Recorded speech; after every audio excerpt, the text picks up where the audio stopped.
दोस्तों, आज हम बात करने वाले हैं एक ऐसी घटना के बारे में जहां लोग 15 साल तक फंसे रहे। एक ऐसा जमाना था जब काले अफ्रीकी लोगों को गुलाम बनाया जाता था। यह कहानी शुरू होती है सन 1761 में, जब फ्रांस का वाणिज्यिक जहाज एलुटिल अफ्रीका के पूर्वी तट के बंदरगाह फोल पॉइंट, माडागास्कर से रवाना हुआ था। इसका उद्देश्य था कि वह वहां से जबरदस्ती उठाए गए अफ्रीकी गुलामों को लेकर आइल डी फ्रांस यानी मॉरिशस पहुंचाए और उन्हें मजदूरों के रूप में बेच दिया जाए। उस समय अफ्रीका के गांवों से लोगों को जबरदस्ती घरों से उठा लिया जाता था और उन्हें गुलाम बनाकर चुपके से और गैर कानूनी ढंग से व्यापारी बड़ी रकम लेकर बेच देते थे। इन गुलामों से महलों में, खेतों में और जहाजों पर कठोर श्रम करवाकर व्यापारी मोटी रकम कमाते थे और भी ऐसे काम लगाकर व्यापारी अच्छा मुनाफा कमाते थे। उसी युग में गोरे अमेरिकन लोग आजाद रहते थे और काले अफ्रीकी लोग गुलाम माने जाते थे। लुतील पर कुल 160 अफ्रीकी गुलाम पुरुष, महिलाएं और बच्चे सवार थे तथा जहाज पर 142 फ्रांसीसी नाविक और अधिकारी मौजूद थे। जहाज की कमान जीन डी ला फार्गू के हाथ में थी और नेविगेशन की जिम्मेदारी बार्थेलेमी कैस्टेलान डुवेर्ने के पास थी। उनका मार्ग फाउल पॉइंट, माडागास्कर से मॉरिशस तक था और समुद्री परिस्थितियों के अनुसार यह आमतौर पर 4 से 6 दिन का कठिन सफर माना जाता था।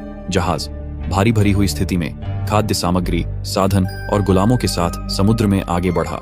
मॉरिशस पहुंचने से पहले समुद्र में एक छोटा निर्जन द्वीप था जिसका नाम ट्रोमिलिन आइलैंड था। यह द्वीप फाउल पॉइंट, माडागास्कर से लगभग 570 किलोमीटर दूर समुद्र में स्थित था।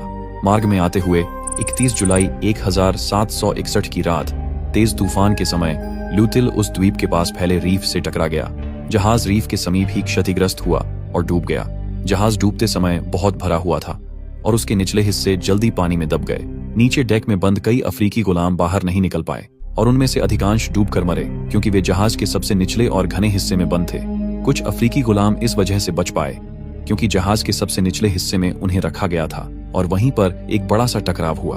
उसी वजह से वहां एक बड़ा सा छेद बन गया और कुछ लोग उसी छेद से बाहर निकलकर अपनी जान बचाने में कामयाब हुए। वहीं फ्रांसीसी नाविकों में से ज्यादातर लोग ऊपर के डेक पर थे, इसलिए उन्हें बाहर निकलने का अधिक अवसर मिला। जो भाग्यशाली बचे उन्हें टूटे तख्तों, बैरल और लकड़ी के टुकड़ों को पकड़कर समुद्र में तीव्र लहरों से लड़ना पड़ा और वे तैरते हुए ट्रोमिलिन के किनारे पहुंचे। इस संघर्ष के बाद कुल मिलाकर 122 फ्रांसीसी नाविक और 60 अफ्रीकी गुलाम किनारे पर सुरक्षित पहुंचने में सफल हुए। डूबते जहाज पर मौजूद गोरे नाविक और अधिकारी जिनके पास जहाज पर नियंत्रण था, जीवित बचे 60 अफ्रीकी गुलामों से कहा कि वे जहाज के पास जाकर जितना भी उपयोगी सामान हो उसे द्वीप के किनारे तक ले आए। इन गुलामों ने समुद्री जानवरों और भयावह लहरों के बावजूद बहादुरी दिखाई